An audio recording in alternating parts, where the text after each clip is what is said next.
Okay, we are live. Welcome to How to Build Your Own Home. Again, every Thursday from 5 to 6 p.m. Mountain Standard Time. We do a live chat. We take questions and all that. We've got a great guest today, and I've got questions from students that have come in. Again, if you watch this live chat later on during the week, which is what a lot of people do, if you have a question, just go to How to Build Your Own Home, contact the instructor. You can leave a question there and we will be able to answer that question. And I promise people that those who can't um, be at the live chat, that I'll answer those questions first. So let's go with one question real quick, and then we're going to go with my guest here. The first question is we've spoken to you before and purchased your course. Hope you're having a wonderful day. Wanted to reach out to you and see if you have a list of banks in Los Angeles County that does construction to perm loans, owner, builder, no contract. Really, really, really good question. So I answer that. Go to the self-managed course, go to the download section, and actually it's in the first steps course. How do I get funded? It's that course, the module that is labeled how do I get funded? How do I get a loan? Inside that module, there's a download sheet, and that sheet will give you a list that we've been collecting over the years of resources to get loans from. There is a company in California that lends specifically to owner builders and only if you're a resident in California. I forget the name, but it's in that list. First steps course. How do I get funded? It's in that module. So go there and you'll be able to find some other resources. And if anyone out there knows of a resource that I can check out, find out, look into them, then I can add them to the list. But there's quite a few there that you can check out. But I do believe there's some trying to work to be national lenders for owner builders. I know it's a hot topic, and there probably might be one of those down the road. But for now, they're regionally based. So check out those sources for lending. Okay. I might have another question if I can find it. I did print it up here. If I do, I can interrupt later on and do that. But we have a guest today. His name is James Truax, like a true axe. You're throwing an axe true and straight. And he's been in the solar, and now he's also in the water industry, where he talks about and helps people with better water, better health, and also if you have any questions related to solar, this guy is the guy to ask those questions. So I'm going to turn some time over to James real quick here, and because he has some things he wants to go over, because water softening is not the thing you want to consider. You might want to consider something else, and he's going to introduce you to that, and then we'll take some questions afterwards. So go ahead, James. You got the floor. Well, thank you very much. Thanks, Keith. I appreciate being invited on here, and I'm really passionate about water for a number of reasons, primarily because it's going to become one of the scarcest and probably the most sought after commodity in the future. And I've been involved in solar for the last 13 or so years. And I feel like it was filling a very important niche within the renewable community and sustaining and also allowing us to move to a sustainable future. And I've really enjoyed solar, but I felt like as we're rolling into a time where all the resources are being controlled by other sources, that water might be even more important than energy or any other single resource that we could have out there. And as I started investigating water in general and water treatment, almost all of the water treatment is the same. It's pretty standard water softener and a water filter, neither of which provide you with the whole home water, pure water that you would want to give your family or take a bath in or certainly ingest. So now I have the opportunity to introduce a technology that's relatively new to the residential space. It's under the brand Hydrolux, but it's brought by a a technology called O3 Science that has been around for about 20 years or so, primarily in the larger industrial space and municipal water space, and also in agriculture, and it just hasn't been available to the residential. So let's get into it. If you can go to the next slide, or can I advance these? I don't know. Perfect. Okay. All right. So what I guess maybe many of us don't know, we assume that the municipal water source that we're getting our water from actually gives us nice pure water. But the truth is, it's filled with chemicals, pathogens, biological challenges, and now quite often dissolved pharmaceuticals from individuals throwing away pills, or even out through their urine, and you end up with our water supply is really contaminated with forever chemicals and a bunch of other things. Additionally, hard water, most of us are aware that it damages our appliances. It gets all over everything. It makes it harder to clean, makes our skin feel kind of scaly. And we want to try and get rid of that. And the typical solution's been a filter, potentially an RO system on your kitchen sink, and a water softener that affects the hot water. So it's generally not whole home, and it generally only takes care of a small portion of what's going on in your home. Let's go ahead and look at the next one here. So the basic idea behind filtration versus purification is filtration doesn't try and actually clean up the water. It traps based on how large the particles or issues are. It can create some additional issues, though. Your filters typically clog. If you're using an RO, your tank can harbor bacteria as it grows in there, and it misses almost everything that's fully dissolved. The alternative, purification, destroys contaminants at the molecular level. So ours in particular uses a plasma ozone that attacks all of these contaminants at the molecular level. It oxidizes everything. It doesn't mask them, it gets rid of them. Next. So additionally, it's whole home, which I think is very critical. Often we don't realize the amount of contaminants that our skin absorbs. So if we get rid of chlorine in a normal, say a filter at the kitchen sink, but we're showering in it, we can absorb almost as much chlorine through our skin as we would by ingesting it. So it's nice to have a whole home concept, and Hydrolex is a whole home purification system. Every tap, every bit of water as it comes in, because it attaches and bypasses the water main. It avoids salt. There's no chemicals. There's no wasted water. In our current solutions with both salt, softening, and RO, it wastes a ton of water, which is critically important to the southwest part of the U.S., where we have a lot of desert, and water conservation is increasingly important. And it uses a patented technology. As I stated, it's not new, but it is new to the residential space. Go ahead, next. What we probably aren't familiar with is that ozone is how nature purifies pretty much everything. The nice smell that we get from a mountain stream, or during a lightning storm, is ozone doing its job, which in nature is to purify and to clean. It's extremely strong, 3,500 times stronger than chlorine, and it destroys everything: bacteria, viral chemicals, forever chemicals, pretty much anything.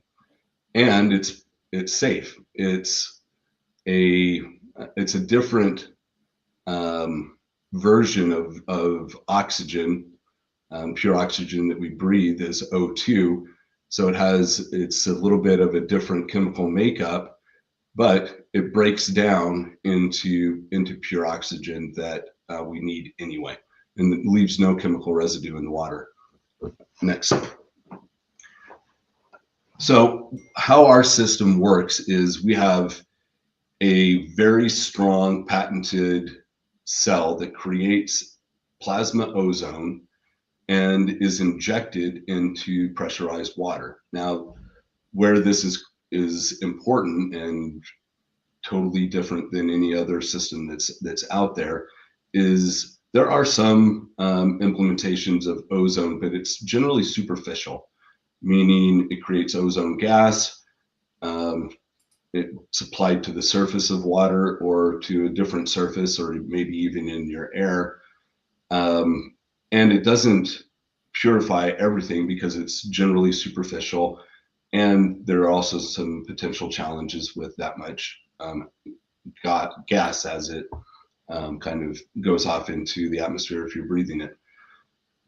In this case, it's completely contained and is injected into the water stream, matching the water pressure of your system. So we use a compressor that injects the plasma ozone into the water stream at the same pressure as your incoming water. And what that does is it allows for a very large amount of ozone to mix with the water over an extended period of time until everything is cleaned. Everything is oxygenated, and then at the end we have a 5-micron carbon filter that gets rid of any of the oxidized material. So if you have something that's pretty large in your water, it will be made inert by the ozone, but it may still be kind of floating in your water more or less. So we want to get rid of that with our filter. And what it delivers to the faucet is a very hyper oxygenated, oxygen-rich water that is at the right pH balance, has all of the minerals intact, so you don't have to add electrolytes, and it tastes great, and it's completely pure. Next slide, please. So that takes care of the purity. What's interesting is that this system also produces soft water without salt, because ozone destroys the biofilm or the bacterial or other biologics that would allow for the minerals to actually stick inside your pipes or inside your appliances. So scale doesn't build up, and in fact it actually clears out your pipes or clears out your appliances over time, just by running the ozonated and highly oxygenated water through it. So the system does not remove the minerals. It doesn't eliminate the calcium, the magnesium, the potassium that you would need, that your body needs from an electrolyte standpoint, but it does chelate them. It makes them more bioavailable, and by removing all of the biologics, those no longer stick to your pipes, so you don't get any scale buildup.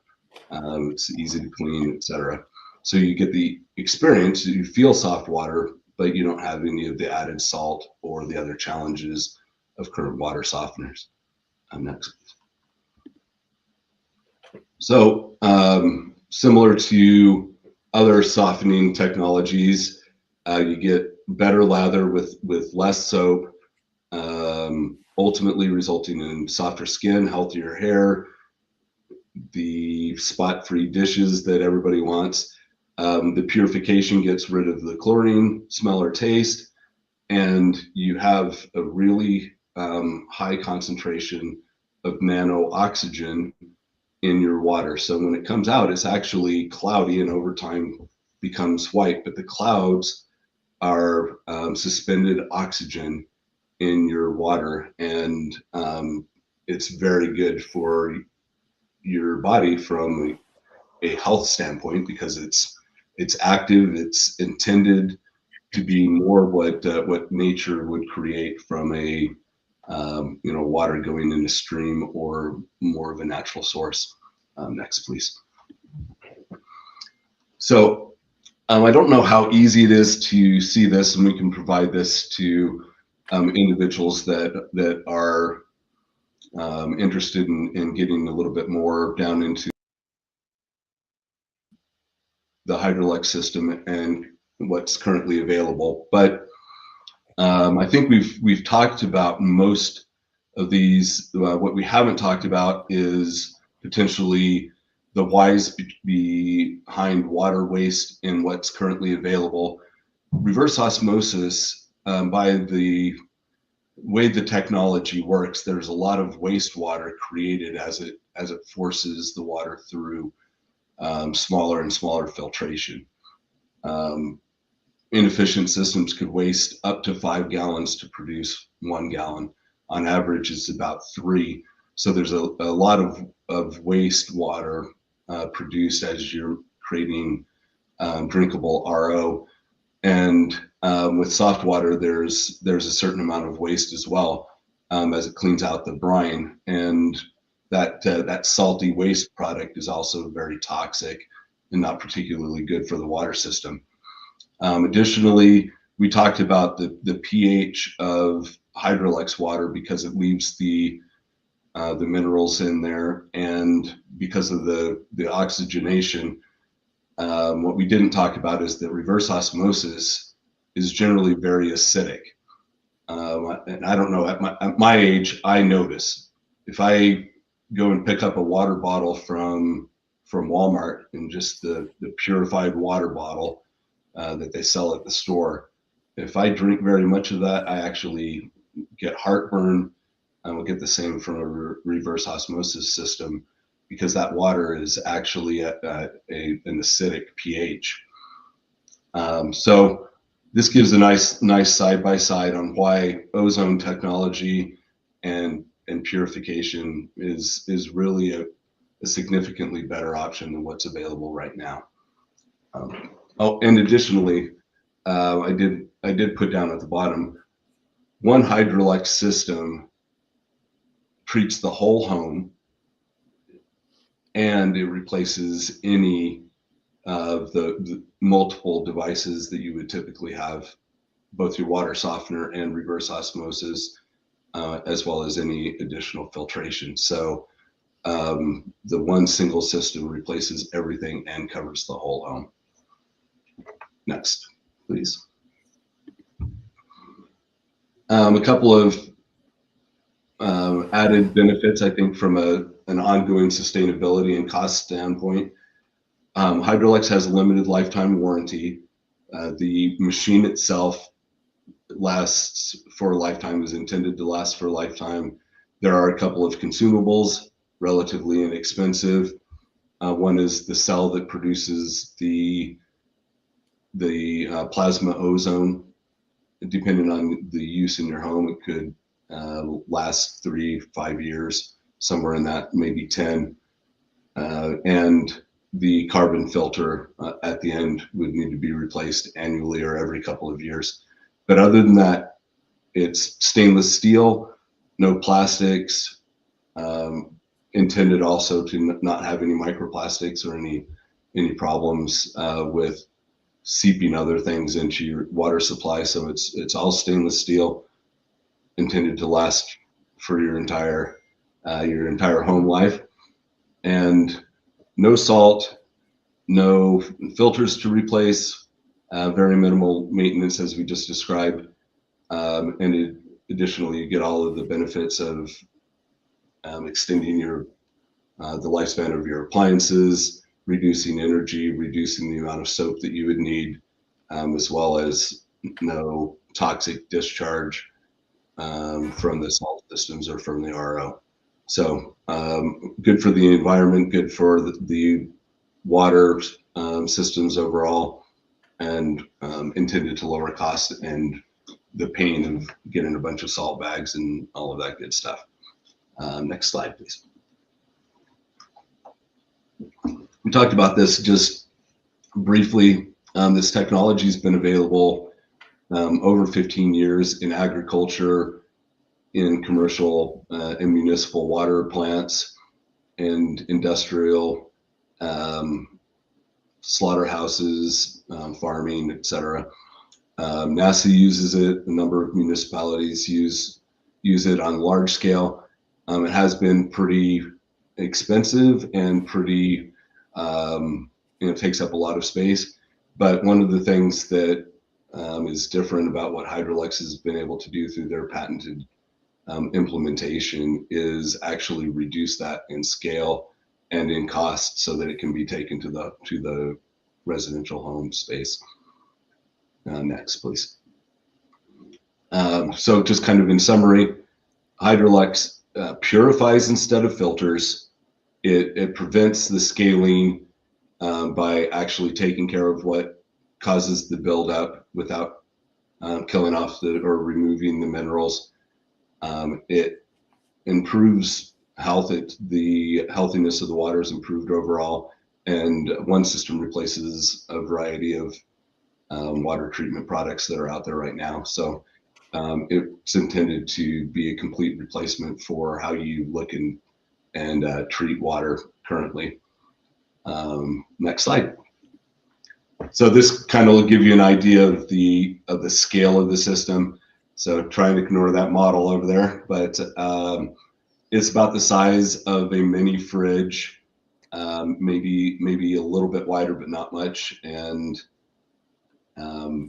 it replaces your water softener, multi-stage filters, and the RO, including the storage tank, which if you're attempting to do much of your home, obviously becomes very large, and this is a much smaller footprint.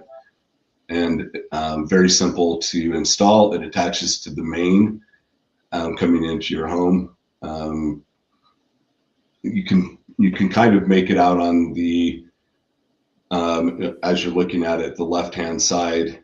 There's a water intake and water coming out with a bypass, and the water main coming into your home is intended to go right through the box, come out, and it takes care of the whole entire home with a very simple install, as long as you have access to that water pipe. So that's everything that I have from an introductory standpoint. I'd love to answer any additional questions or Let me ask you a couple of questions, and we'll jump into, because I know there's some students asking quite a few questions on this, plus some other ones.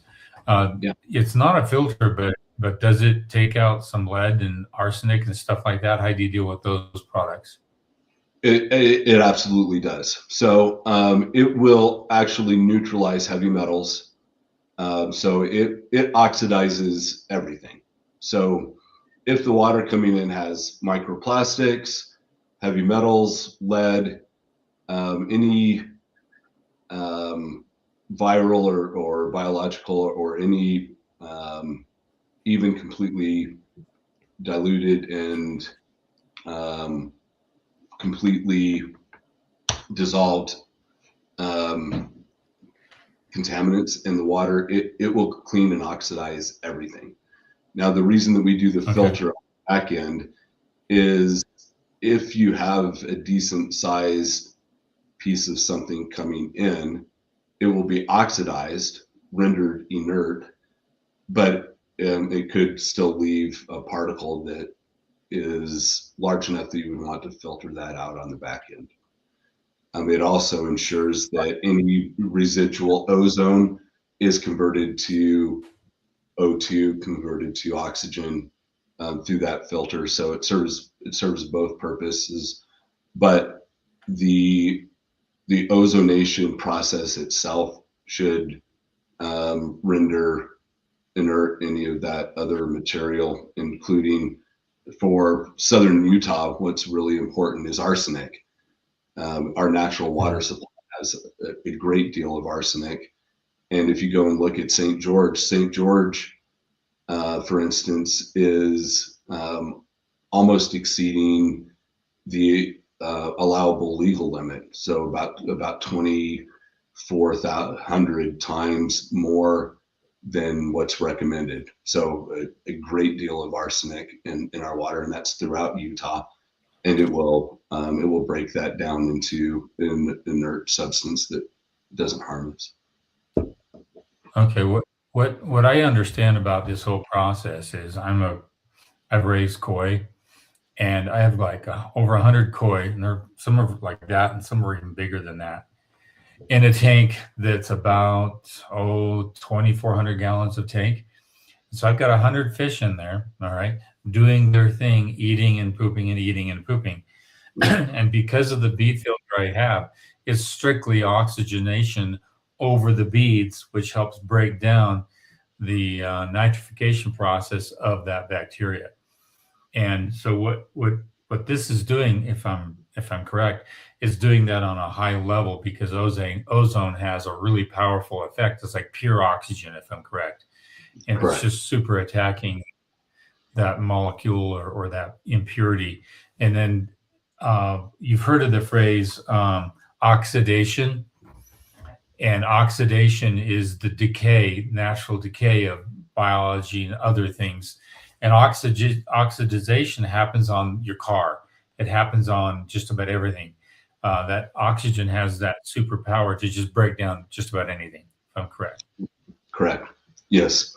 So it is that combination of the hyperoxygenation also has a purifying effect, but the ozone itself will react with anything and everything within the water, and it will. Do you It do will any UV light with that? No. Excuse me. I'm sorry. I was talking. You do that with you add UV light to it as well, or no? No need to. No. Okay. And the reason is that because this is injected into the water stream, we inject a really high level of ozone into the water stream, and then there's actually 20 feet of pipe in the bottom of that device, in the bottom of that box, where the water is circulated with the ozone until it is completely and thoroughly has plenty of time for everything within that water stream to have all of the ozone just circulated over and over, and as well as to give it time to break down into oxygen. So virtually all of the ozone is on anyway. If it did make it through, it's filtered out and completely converted over into oxygen with that carbon filter. But that extra time that the water circulates with that injected ozone in there has enough time to break down or oxidize all of the material that could potentially be in your water. And because that ozone is hitting the water first, by the time the water hits that carbon filter, it's actually going to make that carbon filter last longer, because it's after the fact rather than before the fact, correct? That is correct. And we say to replace it annually or every couple of years, but the reality is that depending on how much water you use and how much material is left over. So for instance, we do a lot of well water. Well water. Yeah, that's a question a student had, is does this can this be used with a well system? I would absolutely recommend it for a well system for a number of different reasons. One, you end up with a lot of interesting odors and tastes coming from well water. Not all well water tastes great. Some has the smell of rotten eggs or other undesirable. We also often get iron, aspects of iron that you may want to filter out, because they can actually be damaging, as well as not a very good color. All of that's broken down with your well. And as we talked about in Utah, you have a great deal of arsenic. So adding it to a well is actually a very common application. Generally speaking, with a well, we will do both a pre-filter and a post-filter. That helps the ozone machine last longer before before the cell would have to be replaced. For instance, if we're sending a lot of particulate matter in there, so we like to that out beforehand. Okay, let's take some questions real quick because they're building up real quick, and then some of them are related to your stuff, James, and some of them are just building questions. Let's get through some of these and we can come back. I have a couple of questions for you, but Melissa, you got the first one here. Student building rambler on uneven ground in Western Washington. Subs recommend hanging joists below top of stem wall to keep living area level with the garage for ADA. Your thoughts? I actually like that because you're going to actually control your insulation factor on top of all that. If you have that stem wall or the joists on top of it, then you have to increase you're going to have more of a colder climate to that. But keep in mind, you're going to reduce your head height inside that, inside the basement there. So you may have to have your garage, or not your garage, but your basement go up another foot or so. But I like that. It's called top chord bare. And when you have a truss system and you put it top chord bare, meaning it's actually sitting inside, I love that model. It helps with elevation, helps you avoid steps on a home, which I'm a big fan of. And I've talked about that a lot. So it's a good decision. It's a good call. Okay, next question. This is from, if I can read it, Andrea, something. Managat. Okay. I emailed a question as well. I got to get this a little closer to me. There we go. I emailed a question as well. What should I do? Cost plus or fixed cost? My company acts as a GC, so I am over the job. And when I'm getting subs, they say they can do the whole job and split. Is it cost plus for each subcontractor or a fixed price? Most subcontractors are basically a fixed price. Some might go cost plus, but that's kind of unsettling for a subcontractor because you don't know what the plus is. That could be, for me, a cost plus builder is I would charge a certain percentage on all the costs that come in. But as a subcontractor, it's unsettling because you don't want to go that route. They would say cost, but then their labor is a plus that you don't know what that could be. And so it's a blind spot. But it's not a blind spot if it's the GC, but it is a blind spot if it's a subcontractor. I would go with the fixed cost on a subcontractor. And if there's any hit, and they should have exclusions and inclusions. I don't do hammering out. I don't do this, and I don't jackhammer, stuff like that. They would exclude those things, which is natural. But I've seen subcontractors go with cost plus, and it's dangerous. You kind of want to watch out for that because they can milk the clock, and that's just part of the clock, the part of the plus. It's not something you want to do with. But for a general contractor, cost plus is really the most ideal to go. And then your company acting as a GC, that's really smart. So this is the second part to that question. That you a lot. Let's say it will not let you type a lot of one time. They want to split the sale half with me. I don't like that. What do you think? Yeah. Don't do that. Just get their fee and you do cost plus to the buyer. Yeah, this is if you're doing a spec home and then you're trying to split the profits with a bunch of subcontractors. That'd be hard. It's not something I recommend. Yeah, it's really hard because just don't go there. It's too complicated, and the contracting and draft for that is really hard to do as well. Okay, good question though. Stay with the fixed price. Next question. Did we already answer this? Did we already answer this one? The No. pros and cons of whole house. I'll let James answer this question. Yes. He can read it.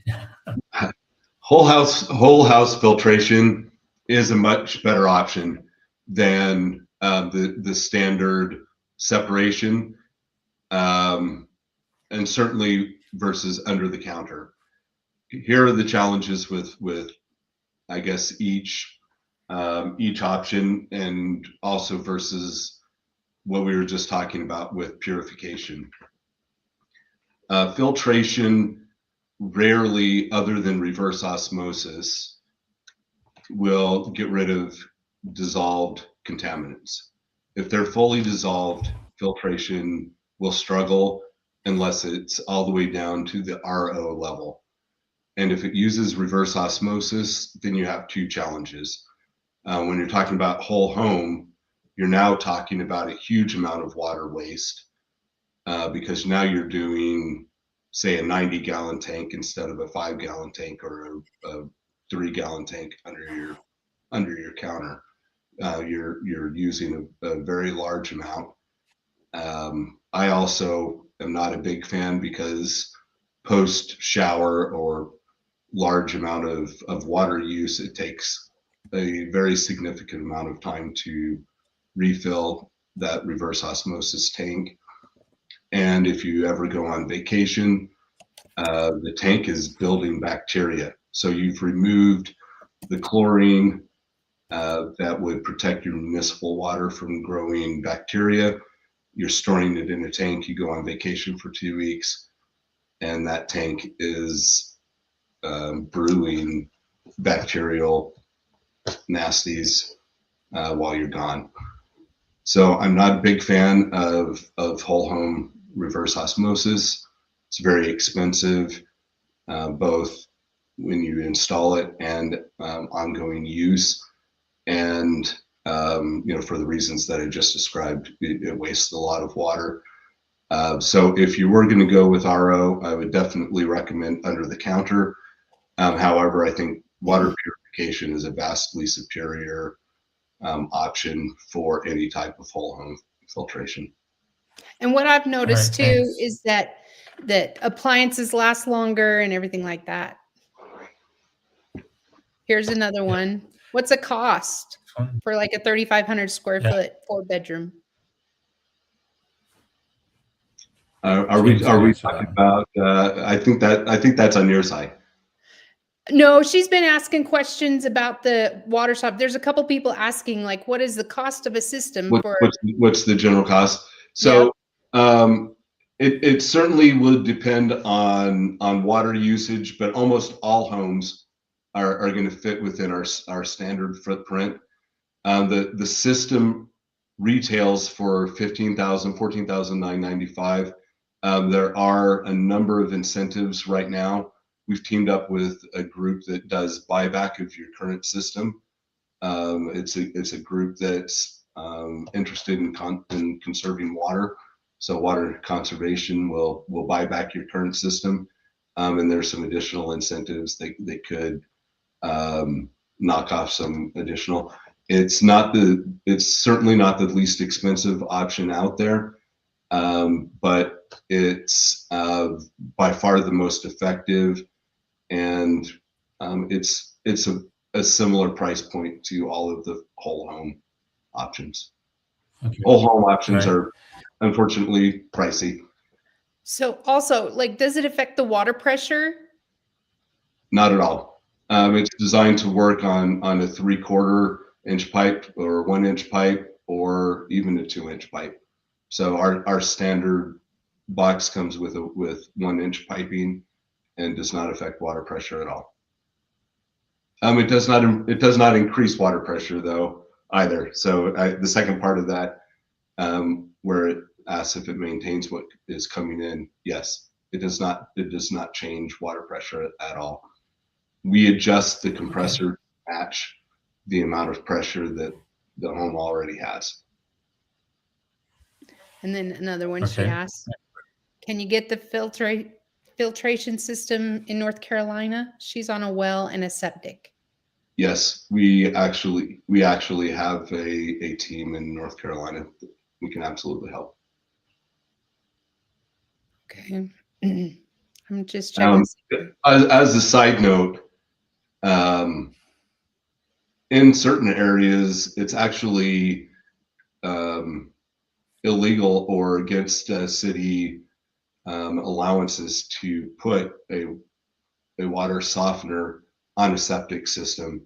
It will ruin the bacteria that allows your septic to actually work. You should not discharge a salt system into your septic.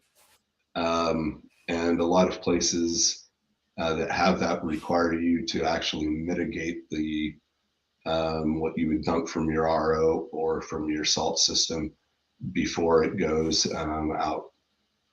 So this is one of the few systems that will work on a septic and is actually good for a septic as well as a well. And then somebody else Okay. was asking, they're thinking of installing a whole home 3-stage system, not a softener. Should I not do that? 3-stage system is better than nothing. Still not as good as purification for the reasons that we talked about above. Ultimately, an RO system, for instance, is just essentially a 5-stage system. The 3-stage system is going to get ever decreasingly small in the size micron filter of what we're eliminating from the water. But if we go all the way down to the super small of an RO system, again, you're wasting a lot of water and it takes a lot of time to fill up your storage tank, which can then get bacteria, or you're using not so small of filters so that it can go through the whole home. And the 3-stage is going to eliminate the big stuff. It will not eliminate anything that's dissolved, and potentially anything that's as small as whatever your last filter. So again, dissolved pharmaceuticals,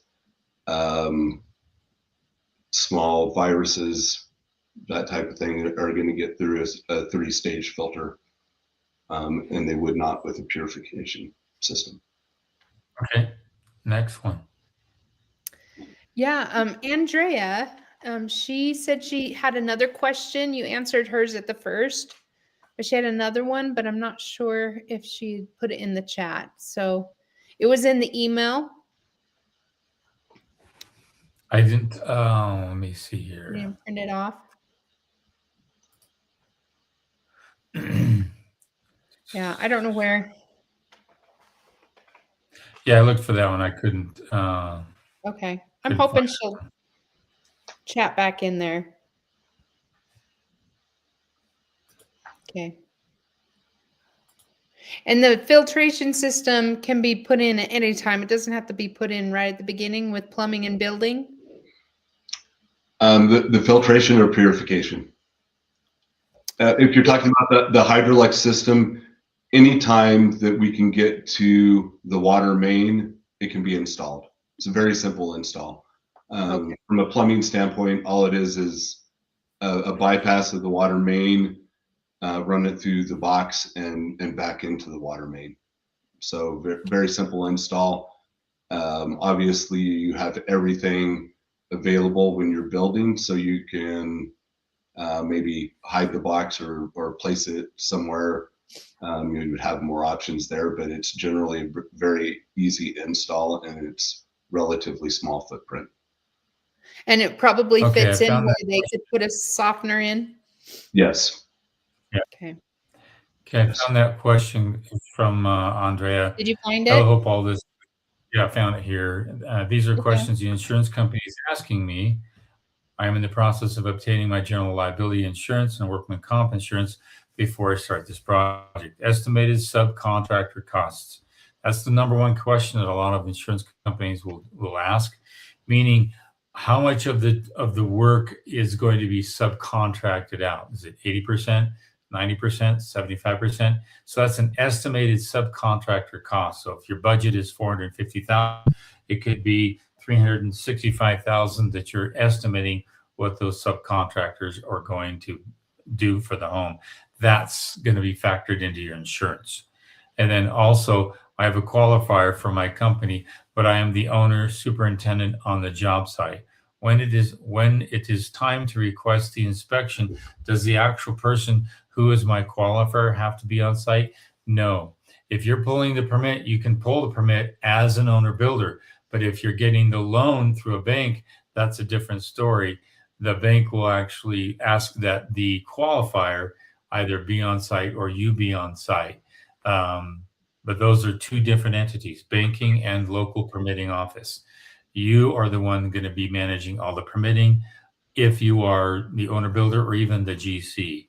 But with a bank, it's a little different. Okay. And lastly, I'm in North Carolina. I do not understand how the whole qualifier situation works.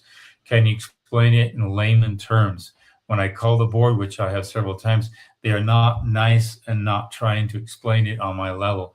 I do know it is my company name that I use, and all the time, even when I put the bids in my name. The best way I can explain that, qualifiers is somebody who is your mentor per se. They come on and say, I'm a licensed general contractor. I will help qualify this person to eventually be a general contractor. And some states, in order to make that a just situation, require that the qualifier own 20%, 15%, or some amount of that person's business. When I first became a GC, my qualifier had to own 20% of my company. We had a good agreement. He says, Keith, I'm not going to hold you to it. Just put it on paper, give it to the state. They'll be okay.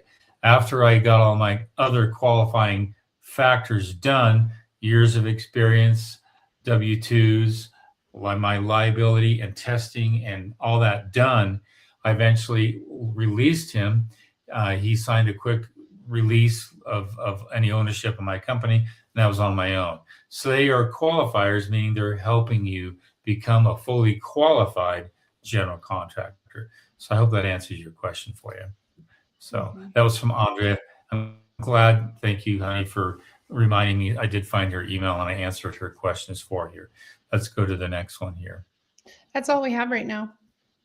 Okay. I have another question for James. So they've just started putting this out into the residential market, correct? Well, for the most part, yes.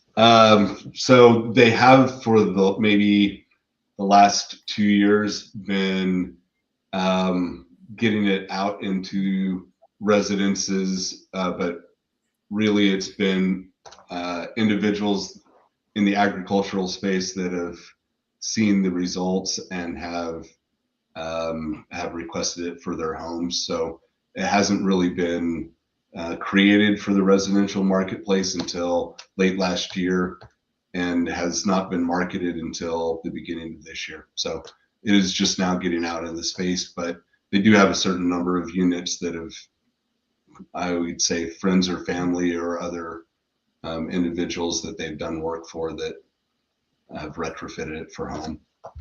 I wonder how this would work with aquaculture and even hydroponics, because a lot of that use is really gets filled up with toxins pretty quick. And I can tell you, I guess, really, really briefly. We are right now doing some work for the state water board, and they have requested some of the results of our hydroponics and also just large-scale agricultural. The documented results are a 10% decrease in agricultural water use with a 25% increase in yield. From a hydroponic standpoint, we've been able to produce from a 40-foot container that's set up with lighting and automatic rotation of the trays. They yield about 55 acres worth of production out of a 40 foot container retrofitted with ozone. So Okay. No, results I pretty appreciate dramatic. So I would suspect that this technology, if it got going, and it started getting into more and more homes, the technology would typically improve or get tweaked here and there, but the economy of scale would kick in. So I would suspect that the price of these units could actually drop. I've seen that happen a lot, especially with new technology. Do you see that happening in the near year or two? I certainly hope so. I hope it get. My expectation and my hope is that it gets mass adoption. In an overall comparison, if I haven't been clear enough, this is a game changing technology that should absolutely render the other methods obsolete, both from a water waste standpoint and what it does for our water systems, but also from our overall health standpoint. The improvement in water quality should pretty much eliminate the need and the desire to use any of the other current residential water treatment methods. And I hope as it gets that kind of recognition that the costs go down dramatically and that there's wholesale adoption of the technology. That's my expectation. Okay. Well, we Have need to visit again in a oh, year. That'd be great. Let's take some other questions here. so this one's Keith, good. I need to. I've already read it, so I'll read it out. Hi, Keith. I need to have someone check in my attic to see if any insulation has fallen down into the eaves area where the baffles are.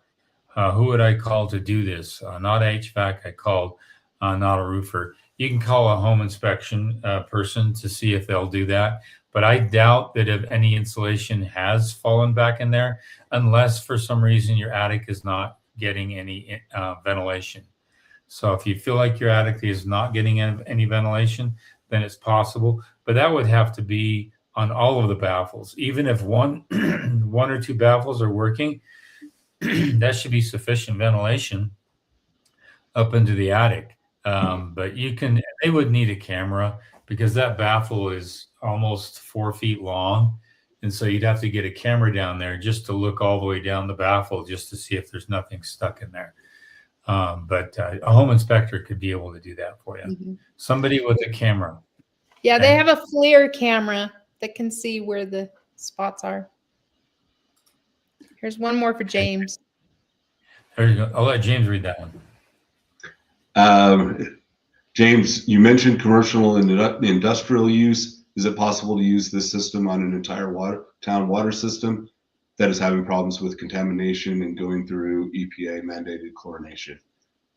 Yes. In fact, we are filling some RFPs right now for entire municipalities. And not only is it possible, but it actually is in use by a few municipalities already. And I think it's a significantly better option than mandated chlorination. And as recycled water becomes more and more of a thing, so toilet to tap, if you're familiar with that, California is using it. A lot of Utah has now allowed it and approved it. I would highly recommend ozonation as a treatment because the other options do not eliminate things like dissolved pharmaceuticals. So you have the drugs, you also have hormones, neither of which do standard water treatment things eliminate. So as you're recycling water. You have all of the dangers associated with recycled pharmaceuticals that are not currently being tested or measured for in your water. Okay. All right. Let's any other questions here? Oh, just Brady says he's going to pass it along to his town in Wyoming. That would be cool. I would love to take care of it, Brady. Yeah, that would be awesome. It could even help with gray water reclamation. And blackwater is a different story, but it can still do both of them. But there's more water conservation with gray water reclamation than black water. If people don't know the difference, gray water is the soap in your sink, all that kind of stuff. Black water is from the toilets. Okay, and so it would be nice if homes were plumbed separately for each. And there's a lot of movement to push for that. And there's some developments that have actually gone that route. One of the biggest issues if you're in a flatter area like Mississippi, some flats of Texas, and the panhandle of Florida, your water table is so high that there's a lot of split in that conservation. Gray water is piped in one direction and black water is pumped in another direction because they can reclaim one easier than they can reclaim the other one. So just something to think about. Let's go with another question here. No, that's it. There's a two-part to that one question. The attic is very hot and you can't see much daylight coming up. Yeah, if it's you can put a thermostat up there, and that would also tell. If it gets really, really hot and you're north of 120 on a mild day, then there's probably not enough ventilation. And they can there are some handyman who will actually blow out the lint buildup in a vent from a dryer. Well, they could probably blow these out the same. They stick that down and it blows out any buildup of insulation that might get inside the bats. So again, a handyman should be able to help you out with that. Just check with them and find out. Okay. And then how many trays do you need for the foundation? Really, really good question. 2 typically, but it can be upwards of 5 or 6 depending upon the complexity of the build. Typically your excavator and your concrete subcontractor. And then if you're doing a basement, that's a basement wall. Keep in mind that concrete is typically broken up into 2 to 3 different trades. Most people don't know this. So a concrete subcontractor who does walls only, basement walls, that's all they do. They don't do flat work, basements, foundations, slab on grade. They may do a stem wall, but very rarely. Mostly it's just basement walls. Then a foundation subcontractor, they'll do the footings, and then the wall subcontractor will come put their walls on it and pour their walls on it. So again, depending upon the design of the home, it could be 2 different contractors on the concrete side and then 1 excavator to do all the dirt work and whatnot. Again, if it's slab on grade, then it's typically 1 subcontractor for concrete and 1 for excavation. Again, it's based upon the design of the home. Really, really good question though. Mm-hmm. Okay. Any others here? Okay. Just in time. That's it. Okay. Wow, we got that just in time. Hey, I wanted to thank James for being here today. That's really, really good technology. We'll do a nice thumbnail on it. If you want to check his information, check out the link below. I always love taking on new technology, and sometimes it doesn't work. I did a video. It goes out next week on a new product that's supposed to seal the foundation. It's great for the application it was designed for, not that great for the application I wanted to use it for. But nonetheless, new technology is really, really powerful. And when you run into something that just benefits your home for a long period of time, it's something that makes you stop and think. And I think this Hydrolox is a technology, and I'm very familiar with oxygenation and how it keeps fish alive. And I think this is because it keeps the water clear. And I've seen how powerful oxygen can be. Here it's just on steroids, basically, is what it's all about. So anyway, I wanted to thank James. We're going to be back here next Thursday from 5 to 6 p.m. Mountain Standard Time every week. One of the only builders out there with a live chat. You can ask questions. And if you can't be on live chat and you watch just later in the week, just go to howtobuildyourownhome.com. We have courses there that will help you line out the needs for being your own owner builder. The biggest cost savings in building a home is removing me, a general contractor, and removing my wife, the realtor. If you can remove those two people, we'd love to sell a home to you. We'd love to build a home for you. But if we can save you a huge amount of money, boy, that's a big savings. Combined on a typical home, that is at least 16% on the bottom end, and it can get as high as 20 to 22%. That's a big savings, right, honey? Yeah. Nice. Yep, big savings.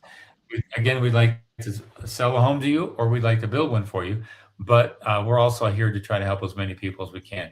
So we'll see you guys next week. Again, if you want to ask questions and you can't be here, go to How to Build Your Own Home, contact this instructor, and we'll answer your question next week.